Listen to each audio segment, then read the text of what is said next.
ई नखरा छोड़ो जी, जनी देवरन के मुड़ सनकावा। चल भीतर से बहरी आवा, चल भीतर से बहरी आवा। देवरू बेगाड़ू लागत की पियले हदारू, जनिए तना तेवर दिखावा।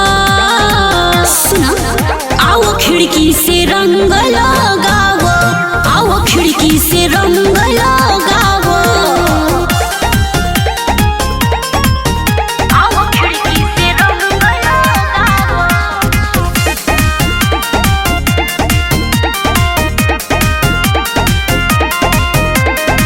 देरी न लगावा जनी आवा जल्दी बहरी, जबले नहीं तबले छोड़ब न डेहरी।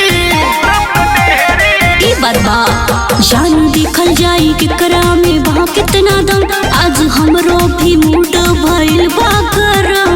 बुझला होली में चोली के दर्शन करावा।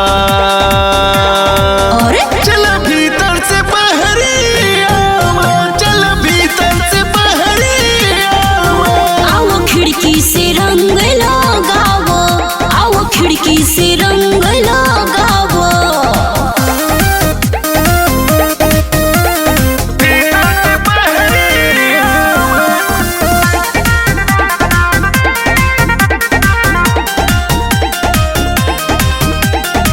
होली में भौजी बाटे भाव तोहर बढ़ल, जब से महीने ही फगुनवा के चढ़ल।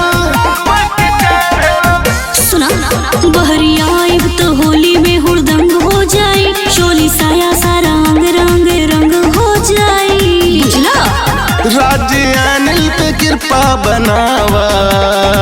अच्छा ठीक है, चल भीतर से बहरी आवा, चल भीतर से बहरी आवा। अच्छा वो खिड़की से